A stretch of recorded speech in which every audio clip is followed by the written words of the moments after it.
Welcome. It's KYG Y2K. It's the KYG Y2K podcast. Oh, that was in the wrong key. Guys, it's Jesse Dram. I'm back. I'm sorry this episode's so late, but I had an interesting one. I also had we need to reschedule that other one that got canceled. Anyway, my guest this week. Well, first off, we're talking about AOL Instant Messenger, the thing where you had your screen name, you had your buddies list, you had all your cute little sounds and shit. You had your internet girlfriend and her boyfriend. You probably had your internet cyberbully. Everything from back in those fucking days. We're gonna talk about it. And my guest, my friend that I always talk to because we lived very similar lives, only 15 miles from one another, only separated by a river between Pennsylvania and southern New Jersey, where I was growing up. Mr. Joseph Gariffo. Joseph, how are you? Hello, Jesse Dram. How are you, sir? I am well. I'm well. Thank you for having me back. Yeah. It is funny to actually stop and think that, like, you and I did not meet until, I always say until college, even though we met at a college I didn't go to. Yeah, you always just came over to hang out. You didn't go to college with me. I went to college with your cousin Frank, who yes. I'm also friends with. You though, you just were there all the time. Yeah, I went to community college, and it's very hard to make friends because, it's a lot of like single moms and people like me who are working full time and trying to. It was a bad idea, is what I'm getting at. A lot of times I just tell people I went to Temple. It's funny. Mario would hang out with us all the time too, and he didn't go to Temple. Where did he go? He went to LaSalle, but he was always with us. Interesting. Mm-hmm. Interesting stuff. Good times, though. Good times. We're here to talk about better times. AOL Instant Messenger. So you and I are only a month apart. When did your family first get internet? I think 1995 or 6. Okay. It was definitely Windows 95, and we had a Hewlett Packard Bell. It was actually a Packard Bell computer. Hewlett Packard wasn't a thing yet. It was a Packard Bell computer. So I know the layout of your house. One thing we need to keep in mind through the perspective of all of this, personal computers were not a thing. I mean, they were a thing. We didn't have them. Where was the family computer in your house? In the dining room. You know where the air conditioner unit is in the yes live dining room area. Underneath that. Yeah, ours was literally like right in the kitchen. Weirdly, eventually it was moved to our basement, but. If I had to pick 4 computer room locations, it would be dining rooms, kitchens, basements, and probably garage. Garage is a good location to, make sure if dad's going to be whacking off to the internet porn, he's not in the actual confines of the house. Yeah, well, I did not have a garage.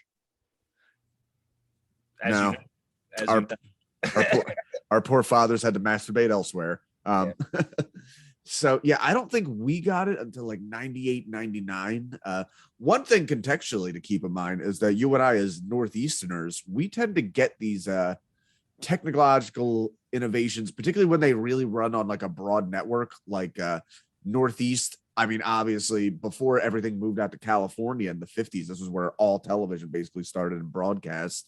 We were obviously the first ones to get cable television in the 80s. And I feel like we were the first ones to really have the startup. But I mean, Philadelphia is basically owned by Comcast, an internet cable provider, now Xfinity. So we got a lot of stuff a little earlier than other people.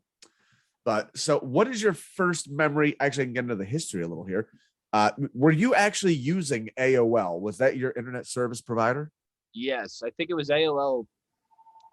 Hold on, there's a phone ringing in the house, of course. Whatever, talk over it. Okay. We got AOL 2.0 might have been the very first one that I had. Okay. If not that, definitely 3.0. I actually did a commercial for AOL 8.0 that you can find somewhere on the interwebs. Ooh, look up Joe Gariffos. While you're at it, look up his Comcast commercial, Schools on Demand. Oh, yeah, I forgot about that too. That fucking song is stuck in my head forever. So yeah, the whole I find it hilarious. I remember back then I knew somebody who like their service provider was Prodigy, and I just like, ew, like, what's wrong with you? It's like somebody like, ew, you don't wear designer jeans? Gross, get away from us. But like AOL, I even remember because AOL, it didn't just have a browser, it had like a main thing that popped up. And I even remember when we left AOL, like, how will I find things I like? AOL, like, it so held you by the hand. I remember when my parents were getting the next computer after that, and it was switching from AOL to, I think, broadband or whatever, and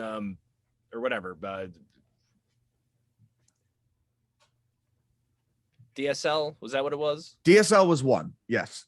Okay, I think it might have been that. Whatever we were switching to, and I was all worried, like, no, but we use AOL. How am I going to talk to everybody? How am I going to talk to my friends? I was all freaking out about it. Like, the guy at the store's like, you could still do that. You know that. You know how you can find stuff? You can ask Jeeves. You can Yahoo. Lycos. Oh, like a web crawler? Shit. By the way, we're gonna stop. We're gonna take a listen to some music of that era. See if this reminds anybody, takes anybody back. Oh shit.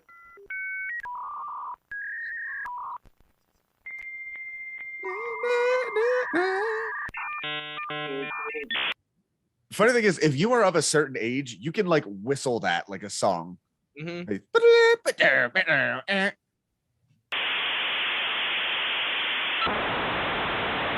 it's the sound of the world, Joseph. Sound of the world coming to you. Kind of terrifying. I can understand now. I was never curious, but it's very understandable why the Matrix was so terrifying, with those sounds being our day-to-day thing. I remember the day my dad bought that computer. We got it at the Best Buy near the Deptford Mall, and oh, he came over the bridge. yeah, well, as soon as we got in the house, my dad took it out of the box and dropped it on the floor. And then you just heard like this rattling noise. So he put it right back in the box. We got right back in the car, went back to Jersey. How you do it? Like when I took this out of the box, it was rattling, and they were like, "Oh, we'll get you another one." Oh, Mr. G, you crafty dog, you. So, yeah, I don't even remember. No, go ahead. No, I just remember that day vividly because we had to take 2 trips to go get the family computer, and my dad broke it immediately. We had to go back. That's great. So AOL Instant Messenger was developed under the code name Oscar, basically done in secret. Weirdly enough, like a chunk of AOL was like, hey, we're getting more and more internet users. Like a direct communication thing that's more than email is going to be a thing. We should do this. But the higher brass just like didn't understand it. Like what they have email. Why do they need this shit? What are you talking about? So they just like in secretly like, okay, whatever, old guy who just found out computers were this year, we're just going to make this and be ready for it. Was released in 1997 for Windows Microsoft. I have a fun, God, if you want to see just an old picture right here, do you remember the AOL Instant Messenger man mascot, the yellow guy? I think so. Let me see a picture. Do you have a picture? Well, you're going to see a picture. His on again, off again love interest at the time, also from Philadelphia, Pink. Huh. Oh yeah, okay. I didn't know you were talking about the yellow guy. Okay. Yeah, he was like in motion, I think. Yeah, with, yeah. The icon like, up in the corner. Looks like he's walking fast or running. Yes. AIM was restricted to people over 13, which I don't think anybody abided by. Matter of fact, I just interviewed somebody who said they were 8 when they started it. I must have gotten the computer in 96 or 7 then, because if Instant Messenger wasn't released until 97, then I must have gotten it around then. Mm-hmm. I mean, I remember when we first got our computer, it just kind of sat there for, well, you know what? My mom did like transcription work for like doctors. So I think that was the start. Like she would have her tape machine and she would like type up her notes in the word processor. But other than that, it was just like, you know, I played Doom on this really hard for like 8 months. And then it just sat there until we got the internet, more or less. So their main competitors were ICQ, Yahoo Messenger, and MSN Messenger. You ever meet somebody who's still doggedly holding on to some bullshit that, like, I remember my cousin, her and her friends just decided, like, we're not doing Facebook, we're doing Google Circles or I don't know. Google tried its own thing and it didn't Oh, I go remember fucking. that. Was it circles? Am I remembering that right? I think so. I Well, didn't use it, but I remember it being a thing briefly. Yeah, it's funny. All these little like brief like. I think we'll remember that in the history books. We'll remember that by all the Twitter supplicants that in the wake of Trump getting kicked off. Like we had Parler, and then we had that other one that like Trump started personally, and I think it lasted all of like 6 days. And they're like, never mind, not good. Oh, so this is interesting. AOL straight up had a war with Microsoft after they tried to log into AOL servers, which led to AOL banning them from their servers, which led to antitrust lawsuits. Sorry, let me just get through these like facts real quick, and then we can just talk about our personal thing. AIM swiftly lost popularity in the 2010s due to the in the late 2000s due to the rise of Gmail, Google Chat, and Facebook Messenger. I feel like Facebook Messenger was really the death knell. That was when I stopped using it like entirely, I think. I think, yeah. Or when MySpace came around. I can't remember when. I really can't remember when the last time I used Instant Messenger was. I think, funnily enough, I think I was still talking to, I think I had just met you because that girl, Caitlin, I was dating when you and I met, I remember she and I would talk on AOL Instant Messenger. Which was like 2006, 2007. Something like that. Yeah, that's pretty late. By 2011, only 0.73% of internet messengers were still using it. In 2012, AOL laid off their entire AIM development staff. And in who the fuck was still using this in 2017? I don't know, but that was when they killed it off for good. So the most important part of AOL Instant Messenger is it predates the popular usage of not just cell phones, but texting. So AOL Instant Messenger was like the way to communicate with your friends back then. Like, I think that was definitely, I don't know. Did you have any period where you were like calling your friends on the phone? Yes. You did. And then what age do you think it switched over to AIM? Probably around 97, 98. Because before then, you'd call and just, we didn't have cell phones then. It was landline phones. And hi, can I talk to Anthony Turchi, please? Yeah, Joey, hold on, I got him. And then can Anthony come over? And, I was gonna say, meanwhile, you're actually in the city, so this kid lives like he lived like literally 37 feet. he's still literally down the street. I talk. Shout out Turchi. Turchi, I'm gonna tell him we dropped his name like 5 times.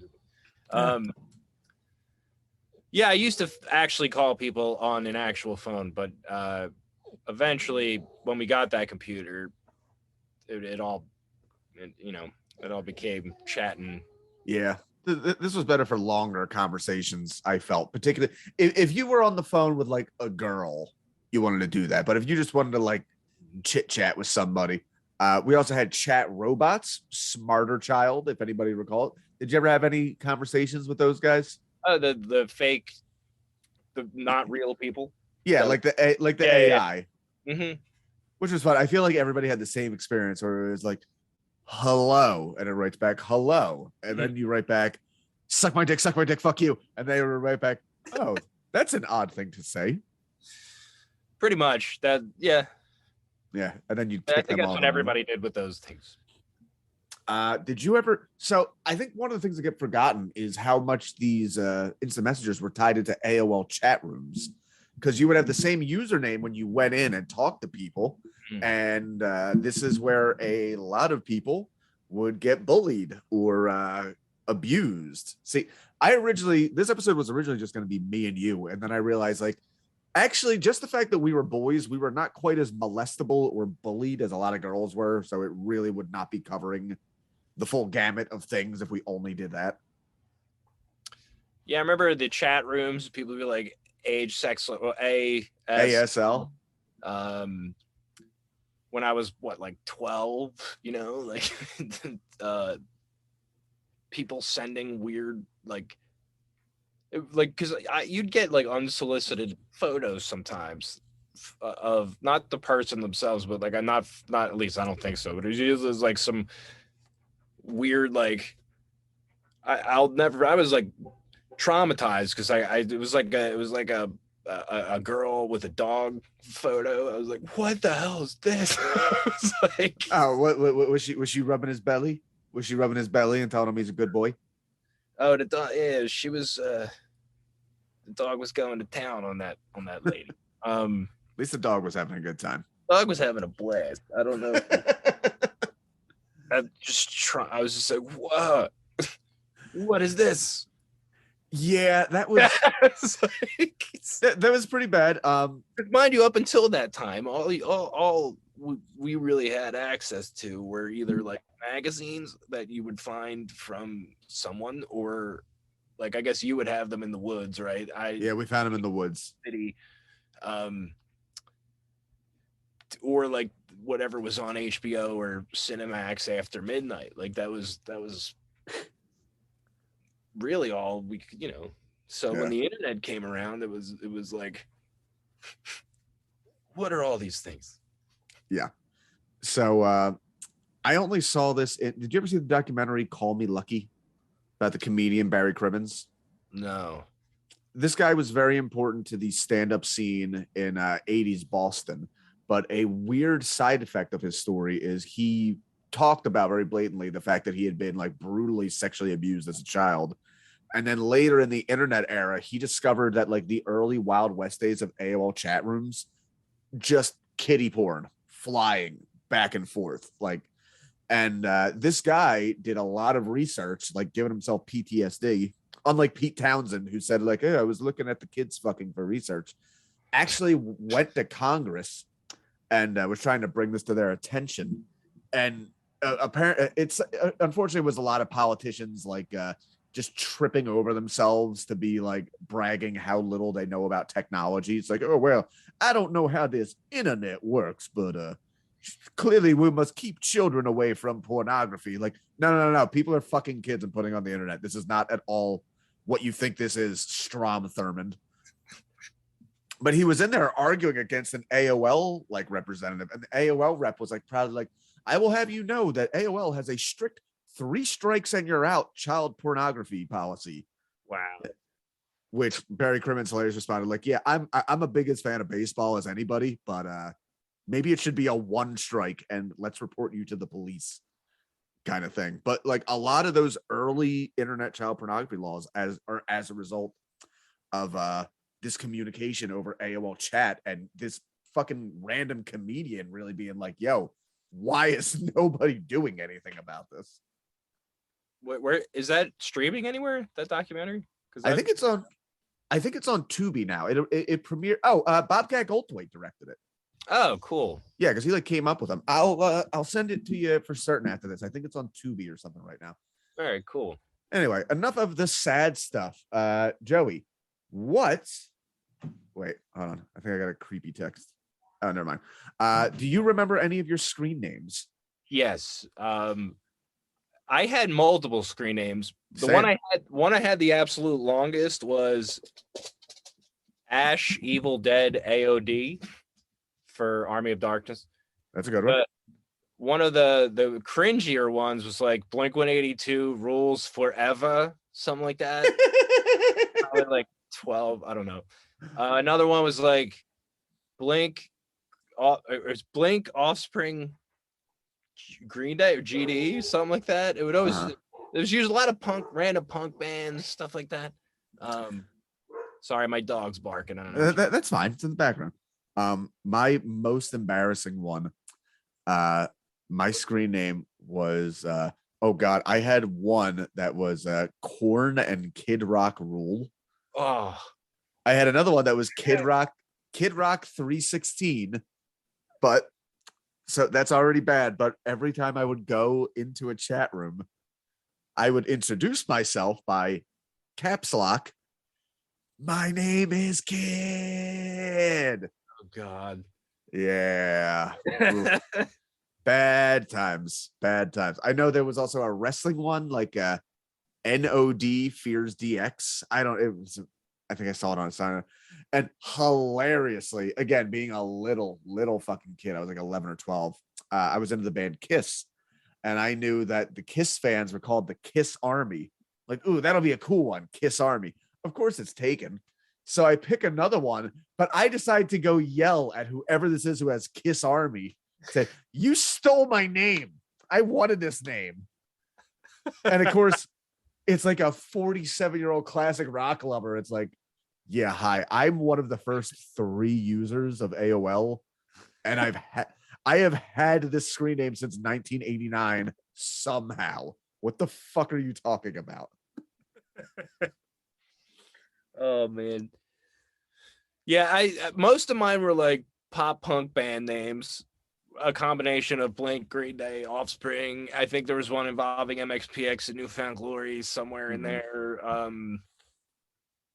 But the one I had the longest, I think up until I stopped using it, was Ash Evil Dead AOD.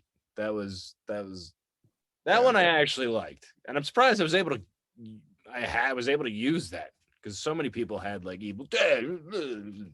The AOD might have pushed you over the edge. Like, I know, just because even listening to you say that right now, like, oh yeah, you don't really hear that a lot as an acronym for Army of Darkness, even though it makes sense. Right. No, it's usually just Army of Darkness. Yeah. All right. So we're going to go way back in the time machine, and we're going to spend a minute here. Literally, this is just somebody running. Using AIM 5.1. Oh, I don't need any of that. So yeah, this is just a guy using AOL Instant Messenger. I just want to hear the sounds. To get AIM working after... I did not look for a good enough video. We're going to not do this. AOL Instant Messenger sounds. Okay. God damn. I don't know why it is every time you're looking for something, there's some fucking Eastern European like, hello, let me show you how to build a birdhouse. Like, are there no Americans anywhere that can fucking tell me what AOL Instant Messenger sounded like? Here we go. Sounding very bigoted, Jesse. That's right. Fuck Eastern Europeans, aside Ukraine, who we're supporting for the next few months, apparently. Now, I am in favor of Ukraine. All right, where are these noises? Come on. I just want to hear. It is crazy to look at this and realize just how much I forgot what this looked like. You can see the video, right? Yeah, I can see it.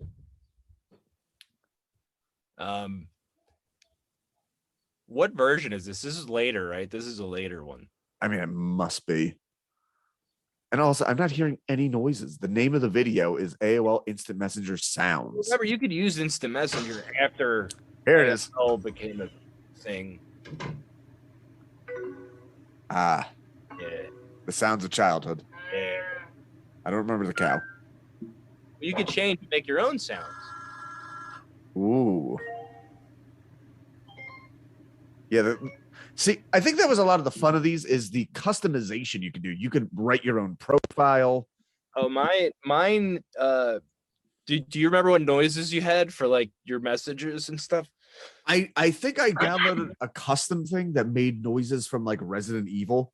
So like people would sign on and it would be like, ah! I had it was for a while, it was mainly Monty Python noises. So when I would sign in and instead of "you've got mail," it would be dun dun message for you, sir. when what's his name got shot with the arrow in Holy Grail. And then like whenever I would get a message, and this got old very quickly, it would be nee. Oh, anytime God. anybody sent anything, it'd be nee. I think that lasted like a week. I changed it after that because I was like, I can't anymore. Yeah, even you. That was pretty tricky. So again, how this relates to texting is that this is where a lot of like our famous acronyms got started. BRB for Be Right Back. What can you remember off the top of your head? If you can think of any, if I say AOL Instant Messenger acronym, what comes to mind for you? LOL. Yep. BRB. ROFL. Yeah. Laughing LMAO. LMFAO, which became a shitty band. Yes. What else? There's a lot. I remember random ones that didn't catch on either. Like people were like, if your parents are standing behind you, Yes. type 911. Like I remember that. Joseph, I am sharing my screen right now just so you can see. That is exactly. I had it listed here as trying to make fetch happen. Like, Yeah. press 1 if an adult is looking over your shoulder. Yeah.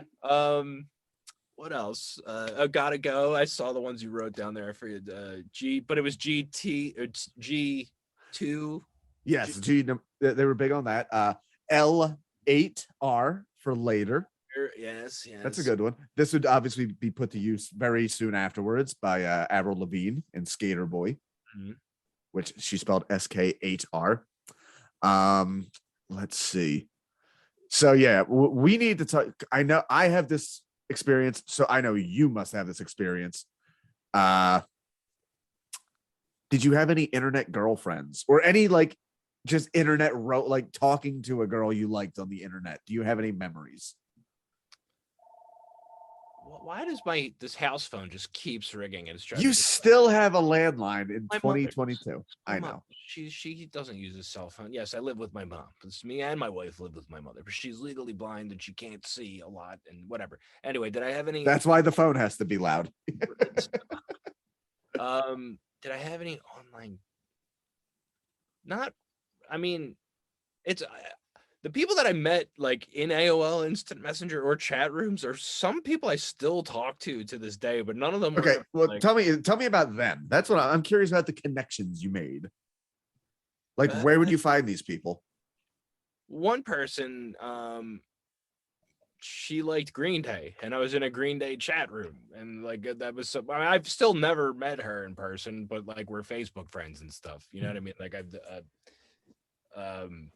I still have a Facebook friend that I met on Chat Roulette. This girl in like from New Zealand. I was living at Rita's house, and like I was just fucking around one night, and then there was this New Zealand chick, and we had a conversation, and we were friends. That's cool. Yeah, there's some other. I'm trying to think of some other people. No, like romances. I never like met someone in a chat room and then had it like sex drive. Like that never happened. Oh. Sex Drive, unrelated. Unrelated. The movie. Underrated. Go watch Sex Drive. So have you seen the show Pen 15 yet on Hulu?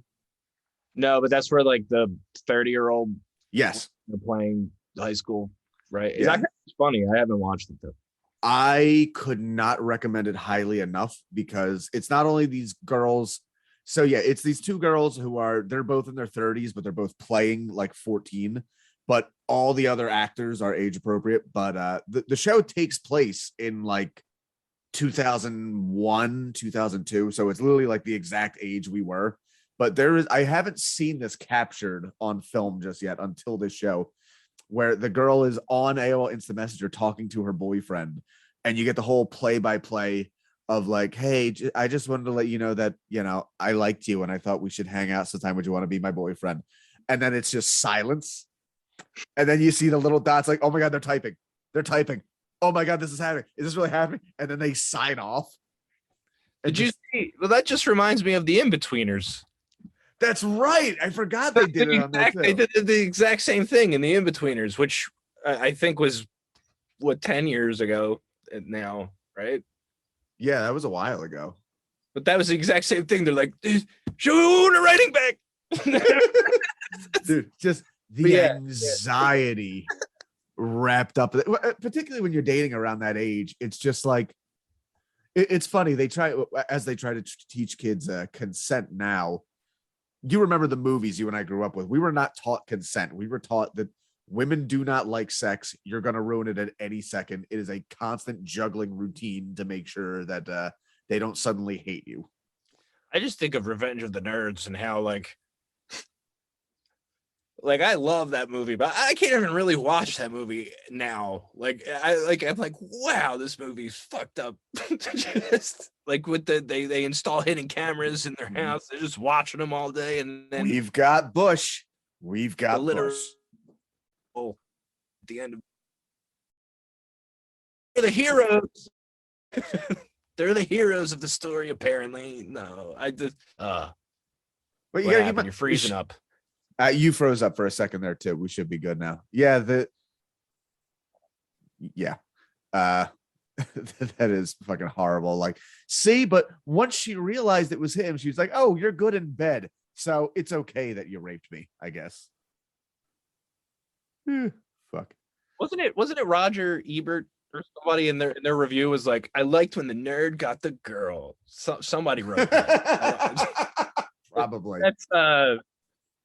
That's not good. Yeah, no, I know what you're saying. But that back to AOL Instant Messenger. Where I was going at with that is in these long conversations of just like, it felt like constant like advance and retreat. Like, yeah, I don't know. I like you. Do you think you like me? Maybe. Well, would you want to maybe go out sometime? Like, oh shit, I went too far. She's gone. She's never coming back. I ruined this. Or away messages. Remember, we got to talk about away messages. Yes, we do. Those were like poetry of what you were gonna, what you would, because they were always for one person in particular. Yep. It was never for everybody else. You were writing one specific message, and it was whatever it was, song lyrics, it was whatever, but it was always for one person, at least for me. Yeah. No, it was always like, I need to put this as my away message that if they think of me, they'll see it and they'll know I'm thinking of them. Like that Blink-182 song, "Wasting Time." Sometimes is it the one with the? Well, you say it. You know what? I'm wondering if I'm sitting at home thinking of me, and wondering if I'm sitting at home thinking about her, or am I just wasting my time? Something like that. Yeah. Even though they're my favorite band, and I talk about them all the time. I'm getting old now, and everything's going in and out, and I can't remember. Like every time I learn something new, it pushes some old stuff out of my brain. That's right. Every time I learn a new stretch for my bad back, a newfound glory tattoo gets pushed out of my. Fuck! I'm gonna do this again for the quote. Okay. Take two. Every time I learn a new stretch for my bad back, a newfound glory lyric gets pushed out of my head. He stuck it. That was clean. Okay. God. All right, Joe. We're running out of time. I think we hit on unless you can think of any other last minute AOL Instant Messenger stories. Anybody ever bully you? Did you ever have somebody secretly fucking with you behind the anonymity of a screen name? Yeah, normally if I was in like a chat room about something I liked, it would be like a band or a movie, and you share your opinion about it. It's just the same shit today. Like when you're on Twitter and you're like, I like this movie, and you get 85 people like, that movie fucking blows. You're like, well, fuck you, dude. Whatever. I remember I was getting into the band Pantera because I'd seen a music video with them, so I went to a Pantera chat room. And I asked, hey, what's the name of that song where like the lyric is like breathe and sweat, and the actual line is respect, they're trying to say. And people commented, they're like, it's respect, you fucking retard. Don't you remember? Like, I'm sorry you fell out of your mom's pussy knowing about Pantera. I just got here. Okay.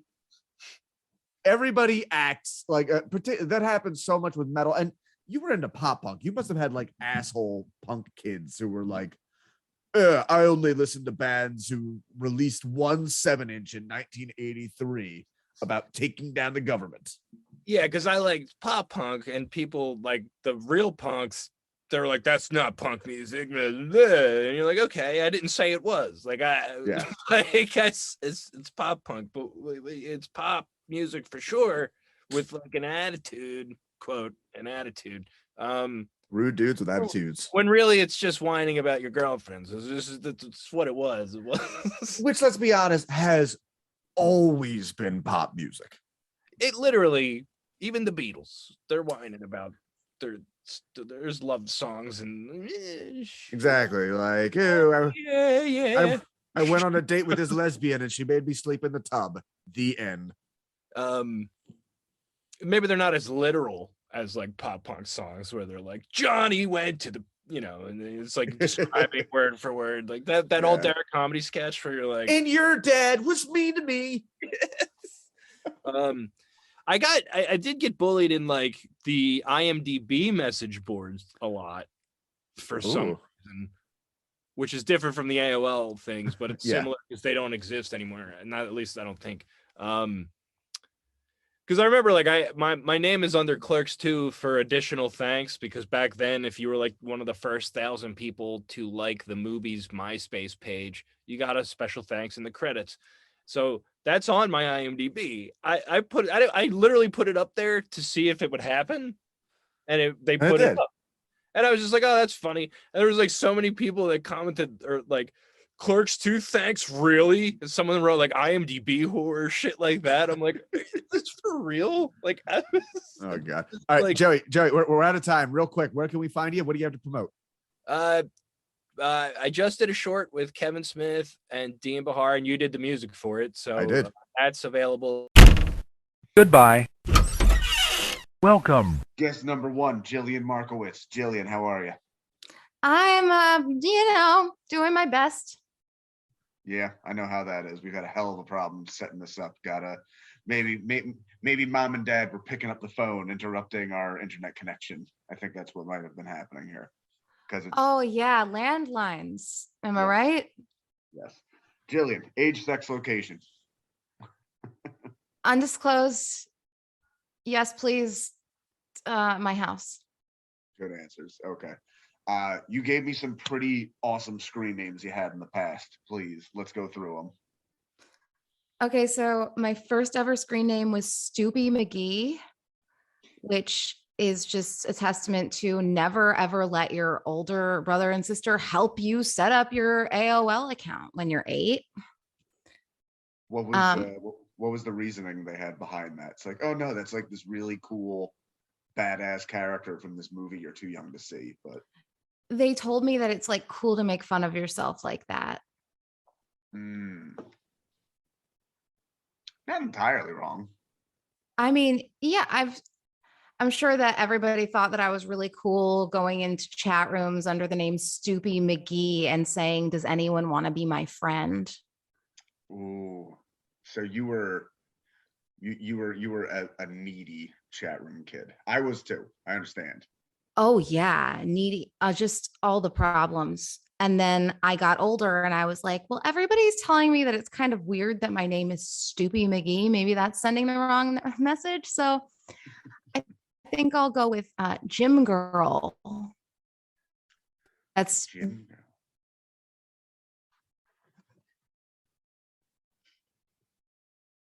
So then everyone's like, oh, do you like, you're 11. Are you like going to the gym? I was like, no, it's gym for gymnastics.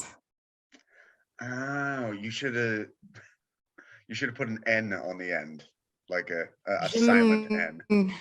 Gym num num num num num num. So you were a big chat room user? Where would you go? Where would you go when you were looking for friends?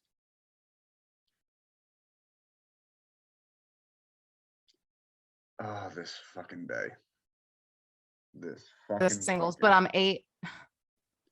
Sorry, we're breaking up really bad on this, unfortunately. Damn it. Again, nothing works the way it's supposed to. Ever. That's the name of the game. Yeah.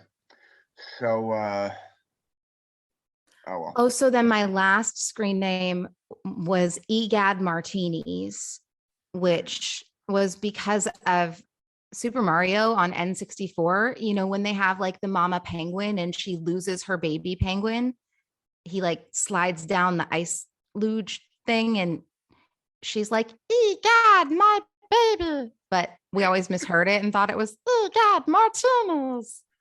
Okay, that's a pretty cool screen name. I can get by on that. As far as inside jokes, always great screen names, and it's also a great conversation starter. Totally, except for that my brother and sister had made that screen name for one of them and then never used it. So I just took it. So I didn't actually know the history of the screen name. So people would ask me about it and I'd just be like, I don't know. I'm just so random. So I thought you were going to say they had like old friends you were unaware of that would come and bother you, unaware that you had taken on the Egad's Martini mantle. No one had friends. No. So did you ever, you never made any online friends whatsoever? Well, hold on, you're a little bit younger than me. So hold on, what years exactly are you using AIM? What ages? I can't give out too much information regarding my age because I'm still not sure what the rules are for when women are allowed to get famous. Oh, okay. So you are, so you are in an alternate dimension where time is meaningless during this phase. Totally. You can just judge how old I am by how my skin looks. Yes. Now, technically, AOL Instant Messenger had a rule that you had to be at least above 13, but I think they did provide a loophole for trans-dimensional beings such as yourself that I'm sure you Well, are well within the user agreement. my family did not keep track of me at all. So I was using it like way too young, doing really like risky shit that I didn't know was risky. I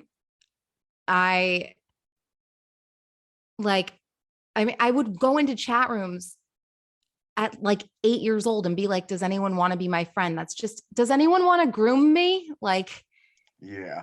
and then when I was a teenager, I was very, very lonely and very troubled. I met this guy who was 38 and lived in Wisconsin. And Stephen, and we would just talk for hours and hours, pretty much every night. Mm. And I was like, this is such a nice friendship. This guy just cares about me so much. And at one point, he actually, this is, I think what I told you that made you reach out to me, he made a tomahawk for me. And it was beautiful. I mean, For people unaware who have just heard the term tomahawk, know it's vaguely related to Native American culture. It's a hatchet. yeah, that's true. I never thought of that. That was dangerous. This 38-year-old man, basically, here's a knife, my Lolita pretty. To bludgeon you with, my dear. Yes. It was gorgeous. Like the wood, and it had like a wrap around it where he had beaded the image of a mockingbird because mockingbirds are very special to me. And inside of the wood of the handle, he told me that he put some strands of his hair. Oh, well, that's very important to Native American culture. No, that's horrifying. Wow. This man is not an Indigenous American. Did he ask you to send some hair back? No, he did not. Okay, so he has some boundaries. That's good. When did you lose contact with this Mr. Steven? And do you still have this tomahawk? So I actually think my mom has it somewhere. Funny thing, they knew about Steven. They did not approve, but there was nothing they could do to stop me from calling him on my landlines, Wait, right? how did they find out? Well, I think eventually they were like, Jillian, who are you on the phone with 7 hours a night? Hmm. And I was like, that's just Steven, my friend. They eventually asked some probing questions, but that took like 2 years. So they hated him. And then that tomahawk came in the mail. And my mom in college, I think majored in like art history. Mhm. And she just thought the tomahawk was so beautiful, like such a gorgeous work of art, that she really came around on Steven. And in retrospect, it's like what you said that never occurred to me. Like my internet stalker just sent me a weapon. Yeah. But Listen, Steven, I don't approve what you're doing with my daughter. I think this is sick. I think you are some kind of pervert, but you really have a gift. yeah, I mean, how often, Skills. he's like the Roman Polanski of tomahawks. He also fled back to Wisconsin and is not allowed to leave ever since for fear of Yes. Exiled to Wisconsin. What a fate. I mean, we should all be exiled to a place with so much cheese. We should. I mean, really, if I have to be banished any place, cheese availability is very high up on what's going to determine my desirability. See, this is why I needed to have girls on this podcast, because I wanted to, you know, when I put out feelers, a few guys got back to me, but like the sheer molestability and like cyberbullying, we just don't have. The closest thing I had a girlfriend who actually lived a few towns over, but she was like a year or two older than me. I was 13, she was 15. I don't know how I pulled this off. I don't know why she was slumming it in the middle schools, but she would send me sexy emails, which at that time was like, fucking, we can do this. Are we breaking laws here? But yeah, my mom found him and she did not approve at all. Freaked the fuck out. And my dad, thank God, as a man, just gave it like, look, you probably disapprove, but he's a horny teenager. He should probably be doing these things. Like the bad part is that you saw it.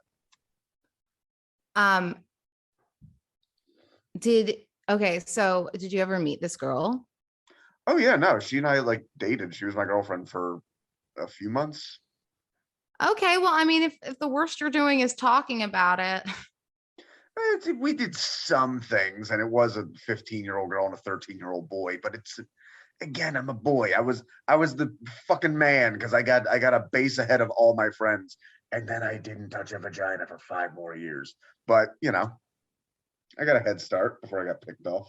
This is what happens. You get like a little ahead of the curve and you're like, I can take it easy for a while, and suddenly you're behind. That is how it happens. Did you deal with any bullying? I've dealt with more bullying on the internet as an adult, just being in the Philly comedy scene. Yeah, that does happen. But I didn't really get online bullied, which is crazy because I was such an unabashed weirdo, but I think that's what it was. I think I was like, it's like if somebody's so proud to be weird, you can't really hurt them. True. Yeah, they need to go pretty hard to get at you, I think. You're lucky in that regard. I've heard a lot of cyberbullying was really like the bad shit. Hold on, give me 1 second. Hold on. Hey, come in, it's unlocked. Guy here to fix my shitty internet. What the fuck was I just saying? Oh yeah, a lot of people that I spoke to have said the cyberbullying was horrible because at least before, when you got bullied in school, it didn't follow you home. Oh yeah, that's horrible. Yeah. Yeah, I wasn't very nice, but I am glad that I never cyberbullied anybody. I did have a lot of really, really weird, intimate connections with strangers who, there was one guy who was 18 and I was 14. No, he was 19 and I was 14. And I pretended to be 18. But even then, like nothing sexual, nothing weird. I mean, the whole thing was weird. I just got a kick out of. You wanted this guy to talk to you, and he wasn't going to talk to a 14-year-old, hopefully. Yeah. And so then after 2 years, I finally was like, I lied to you about my age. And he was like, wow, are you a genius or am I a moron? And I was like, it's neither, but I am very verbal. All right. Well, I think that concludes our brief little AIM chit chat here. I'm going to wait. What? I'm so sorry. I forgot to conclude the story about Steven. You asked me when we lost contact. I kind of stopped talking to him in college because it occurred to me that this was fucking weird. Mm-hmm. Like, I would say something to him like, oh, I'm going to go get changed. And he'd be like, hold on, I need to let my cock out to breathe. And it just eventually things like that added up to where I was like, I don't know if this is normal. So then one day in college, he mailed me a necklace where he'd made all of the beads himself. Really pretty necklace. All right, he has two talents here. Number one, arts and crafts. Yes. And number two, like, he seems to have gotten your address a few times and only mailed stuff as far as we know. Well, thanks, man. I guess in retrospect, I must have given him my address, right? Like, Yeah. sounds like I did that. Sounds like something I would do. And so he, shit. Oh yeah. So I didn't respond about the necklace. I was creeped out. And then he left me a message saying, well, I had fallen for you and you threw it all away. Essentially, talk to you never. Wow. Jill, you let all that go. I You know. I broke- could have been with Steven. You could have been Mrs. Stephen Tomahawk, Wisconsin. Ah, But eating so much cheese. eating all the cheese. How old was he by that point? That because you said he was 38 when you met, or was it 38 at the end? So he was probably 41 by that time. Basically grew up together. I know. Because, you know, women mature faster. Mm-hmm. Women mature faster, but eventually men's arts and crafts skills grow up. And Stephen, wherever you are out there, I hope you're still making tomahawks. I hope you're still making necklaces, and I hope your cock can breathe. That No, big don't let your emphysema cock is out not- to breathe. Let your cock suffocate and keep working on your arts and crafts. I think Cock Suffocation is the name of a pretty good album by a grindcore band. I should look into that. Jill, I'll thank keep you you so posted. much. Yeah, thank you so much for this little bit. I'm sorry. My uncle kept picking up the phone to talk to his skanky girlfriend, but you know, that's just You've how got to these get things are. your own line, Jesse. I need a second line. They just, you know, they say if I take a cut in my allowance, but I mean, I don't know. I don't know if I'm ready just yet. Maybe one day you'll get a car phone. That'd be the coolest. That would be Mhm. so cool. I could get one of those cell phone brick things. I think they cost like $1 million though. Get a ringback tone. All right, Jill, thank you very much. No problem. Thanks for Great. having me. You- Goodbye.